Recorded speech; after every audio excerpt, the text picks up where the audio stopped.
नमस्कार विद्यार्थी मित्रांनो, आज आपण LLB 3 आणि 5 इयर्स 2024 याचे रजिस्ट्रेशन आणि नवीन पोर्टल जी झालेली आहे त्याची इन्फॉर्मेशन आपण बघणार आहोत आणि रजिस्ट्रेशन कसं करायचं आहे आणि रजिस्ट्रेशन कधी चालू होणार आहे त्याचीही तुम्हाला इन्फॉर्मेशन या व्हिडिओमध्ये तुम्हाला देणार आहे मी.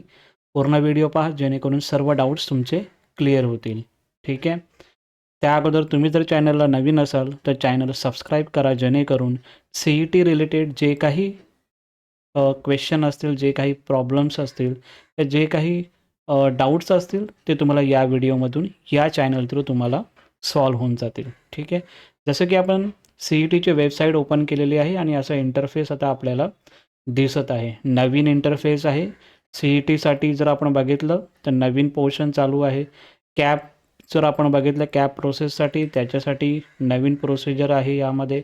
जर तुम्हाला डाउनलोडमध्ये तुम्हाला काही इन्फॉर्मेशन ब्राउचर CETचं चेक करायचं आहे तेही तुम्ही यामधून चेक करू शकता आणि सिलॅबस तुम्हाला चेक करायचे सिलॅबस पण यामध्ये दिलेला आहे. म्हणजे प्रत्येकासाठी सर्व गोष्टी वेगवेगळ्या CETनी केलेल्या आहेत. ठीक आहे. त्यानंतर आता आपल्याला इम्पॉर्टंट जे आहे ते आहे ऑनलाईन सिस्टम म्हणजे कॅन्डिडेट रजिस्ट्रेशन 2024 आणि 25 त्यावरती आपल्याला क्लिक करायचं आहे. ते केल्याच्या नंतर तुम्हाला यामध्ये नॉर्मल अशी विंडो ओपन होईल. म्हणजे इथे मी तुम्हाला लॉग आउट करतो आहे. अशी तुम्हाला पहिली विंडो इथे ओपन होईल. ठीक आहे. ही विंडो ओपन झाल्याच्या नंतर तुम्हाला यावरती रजिस्टरवरती तुम्हाला क्लिक करायचं आहे.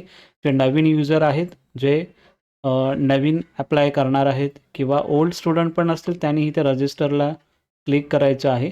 त्यामध्ये इथे तुमचे नाव टाकायचं आहे. म्हणजे फुल name as per SSC HSC marksheet म्हणजे जे 10वी आणि 12वीच्या जे सर्टिफिकेटवर नाव असेल ते तुम्हाला इथे द्यायचं आहे. ईमेल ID लिहायचा आहे आणि पासवर्ड. ईमेल ID हा प्रॉपर द्या. पासवर्ड पण चांगल्या पद्धतीने प्रॉपर लिहा.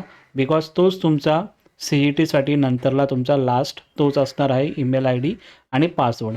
मोबाईल नंबर लिहून झाल्याच्यानंतर तुम्हाला इथे तुमचे डेट ऑफ बर्थ टाकायचे आहे आणि त्यानंतर तुम्हाला इथे रजिस्टरचं ऑप्शन येणार आहे. जसं की जर मी तुम्हाला इथे जर नाव टाकलं इथे समजा सँडी टाकलं इथे त्यानंतर ईमेल टाकला किंवा काही टाकलं इकडे पूर्ण ही डिटेल फिलअप केल्याच्या नंतरच तुम्हाला इथे रजिस्टरचं ऑप्शन तुम्हाला येऊन जाईल. ओके. हे रजिस्टर झाल्याच्या नंतर तुम्हाला क्वालिफिकेशनची डिटेल विचारली जाते. जसं की SSC आणि HSCचे जे तुमचे मार्क्स असतील ते तुम्हाला विचारलं जातं आणि ॲड्रेस जे तुमच्या आधार कार्डवर जे आहे ते ॲड्रेस तुम्हाला त्यामध्ये टाकायचं आहे. ठीक आहे. तो ॲड्रेस टाकल्याच्या नंतर तुमची ही प्रोफाईल क्रिएट होऊन जाईल. ती प्रोफाईल क्रिएट झाल्याच्या नंतर तुम्हाला ईमेल ID आणि पासवर्ड हे तुमच्या लक्षात असणं खूप गरजेचं आहे. ते कुठे ना कुठेतरी तुम्ही तुमच्याकडे स्टोअर करून ठेवा जेणेकरून CETची जी प्रोसेस असणार आहे रजिस्ट्रेशन किंवा आपण कॅप प्रोसेस जी करणार आहे त्यामध्ये तुम्हाला ईमेल ID आणि पासवर्ड हे इम्पॉर्टंट असणार आहेत तुमच्यासाठी. ठीक आहे. त्यानंतर तुम्ही ही सर्व गोष्टी केल्याच्या नंतर तुम्हाला लॉग इन करायचं आहे. म्हणजे लॉग इन केल्याच्या नंतर तुम्हाला ईमेल ID आणि पासवर्ड तुम्ही केल्याच्या नंतर तुम्हाला अशी विंडो इकडे तुम्हाला ओपन होऊन जाईल. ती ओपन झाल्याच्या नंतर तुम्हाला रजिस्ट्रेशनचं जर तुम्हाला डेट्स बघायचे कधीपासून रजिस्टर करायचं आहे तर यामध्ये तुम्हाला आता रजिस्ट्रेशनची डेट्स दिसत आहे. MSCAT 2024 रजिस्ट्रेशन स्टार्ट डेट 16 जानेवारी 2024 आणि जर आपण बघितलं डिझाईन त्यानंतर MBAचं कधीपासून आहे तर 10 जानेवारीपासून. तसं जर आपण खालती आलं तर हे आपलं इम्पॉर्टंट जे आहे Maharashtra LLB 3 years CET 2024 registration start date कधीपासून चालू होणार आहे 11 जानेवारी 2024.